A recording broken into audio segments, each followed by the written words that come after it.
the world's most advanced cold wallet for the new generation of cryptocurrency lovers. So if you are interested in buying this decent wallet, you can find a link in the description down below where you will get a 20% discount. Thank you very much, and let's dig in the video. What's up, XRP family? Thank you for joining the video for today. Here we go, guys. We have Mr. Intuitive starting with, alright, the day is boring, dropping question number 2 for the fam. If XRP buyout, these cowboys from Texas want to make the deal of a lifetime, Fell Hill Capital and G Valley pay taxes on buyout. Let's take a look what he's saying. All right, second question regarding an XRP buyback. And again, we're just having fun. We're entertaining ideas. But again, Jimmy Valley, Vi Hill Capital, those cowboys have done some big deals in their day. So maybe this will facilitate another deal. But who cares? We want people advocating for us. So question number 2. If there is an XRP buyback from the Fed, do we have to pay taxes on money that they just printed out of thin air? Drop your thoughts below. Do you think we should be paying taxes on a buyback? All right, second question. With a buyback, he means, guys, when the Fed will buy XRP.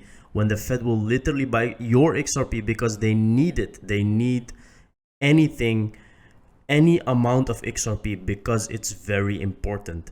So should you pay taxes on that? Very, very interesting. I trust the former treasurer of the United States over McLovin wearing a beanie. So here you go. Mac and Cheesy, you make me laugh. Love a Bitcoin maxi who clearly has bias and not looking at the underlying tech in an objective way, let alone the payment rails. Let's take a look. What are you more bullish on, XRP or Bitcoin? Bitcoin by a million %. All right. Well, I want to go. I want to just touch on. I think for Rosie Rios, her tweet, she mentioned that XRP's primary purpose is facilitating cross-border payments, while other cryptos find their value in speculation. When I saw this tweet, I thought that this was a drafted up tweet from like Monday morning or like 5 or 10 days ago, which she worked with XRP and Ripple, and then she didn't mean to check the news that Twitter was basically partnering with the Lightning Network and Strike to literally do this across the entire globe. So cross-border payments and solve this issue. So this tweet was like outdated the second it was tweeted because literally 2 days before Bitcoin solved this problem for peer-to-peer payments. Yeah, across the world. Yeah, so many are actually saying the Twitter tip feature might be like one of the leading payment processing ecosystems in the world. Mm-hmm. And I think a couple years from now, that's going to be like Twitter chose Bitcoin, and that isn't a surprise. But the answer to the question is Bitcoin by a million. So this is very stupid, guys, because these are people who don't actually do research on what's really going on. So again, yesterday my video, guys, I covered what he's saying. Strike is releasing an option to actually make cross-border payments using Bitcoin. Yes, but there is a lot of things going on. First of all, Ripple has been building this for a decade, okay? Lightning Network is just new. And first of all, it doesn't have on-demand liquidity. It doesn't solve pre-funding, which is the $1 trillion problem. Pre-funding solves the $1 trillion problem. And that's something that these guys are overlooking because they're not doing any research. They're just Bitcoin maxis and they want Bitcoin to be the best. So that's the problem here. So here we have Ben Armstrong. I say this consistently, watch what they do and who is connected to what and the history of what has been done. I gotta say, a little too close for comfort. We're watching. Let's take a look what BitBoy has to say. We are handing over all of our crypto transactions to the U.S. government, right? Through Coinbase. But who has their hooks into Coinbase? Digital Currency Group. Okay, we're gonna tie this right back to the Chinese Evergreen story. Who was one of the first investors in Digital Currency Group? I can't remember. I think it was called Second Markets first, I think, or Genesis Markets. Can't remember exactly what it was when it started. This is before Barry Silbert was handpicked to be the leader of Digital Currency Group. Okay, that'd be none other than Hong Kong tycoon and billionaire Li Ka-shing, one of the first investors in the Digital Currency Group. We are handing over We are merging our homeland security with the CCP. That's what we're seeing here. If you don't think this is what we're seeing, you're blind. They are infiltrating everything. They own almost 20 or over 25% of a gigantic Canadian city that you would all know, which I've said before. They are, and how, what's the relevance of Canada to the CCP? That's how they get into the American markets, is through Canada.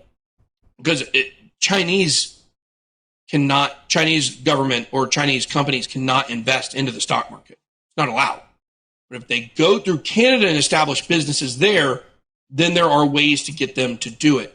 So it's very concerning that we're handing a lot of our information over to the CCP. Our FBI, our Homeland Security, ICE. I think ICE was involved in this. Our Immigration Service. Yep.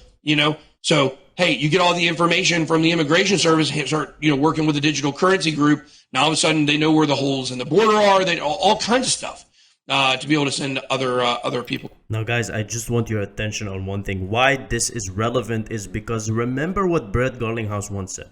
He said Bitcoin is very centralized and it's being controlled by Chinese markets. And it's the same for Ethereum because the mining was happening there for the main part. So you have to understand, guys, Ripple is a US company.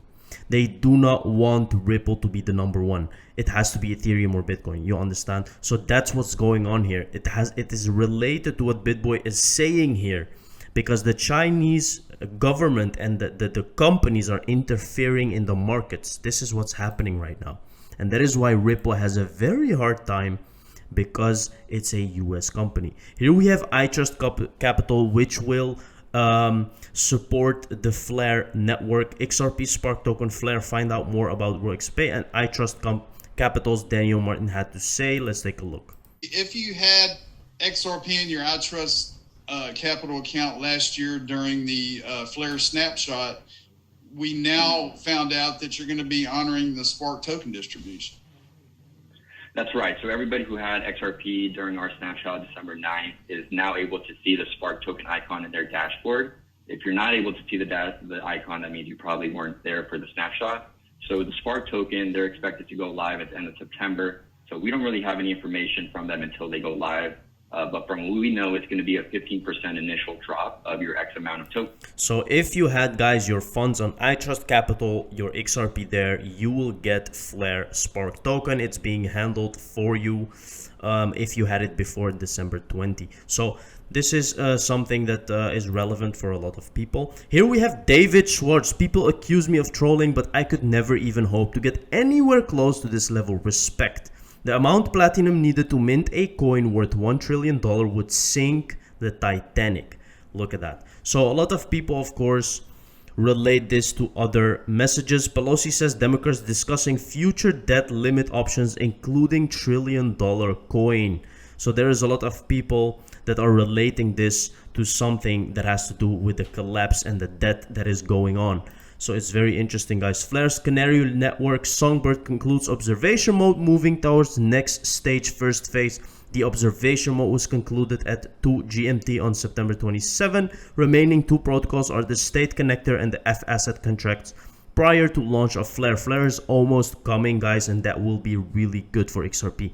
Page 20, revised response. Look, guys, what is going on here. This is not a close call, having brought allegations that XRP's status as a security has been since 2013 so obvious that the defendant must have been aware of it. Novak at 308 and seeking to disgorge approximately 1.4 billion from defendants. The plaintiff in any other case would be required to produce evidence that its own view and the information known to it contemporaneously disprove or at least call into question that contention. So this is very, very crazy. That's a big amount, guys. 1.4 billion. They have to pay Ripple a very big amount if they lose this lawsuit. Mark your calendars. A publicly live streamed BIS next week brings together policymakers, academics, and practitioners to discuss how best to regulate big tech in finance. Now, isn't it weird, guys, that the BIS is doing regulation at the same time that Ripple is in a lawsuit with the SEC? It's not coincidence, guys, because they are waiting for the right moment to start integrating also Ripple and XRP into their system, and it will happen. It just doesn't look like it right now, but it definitely will.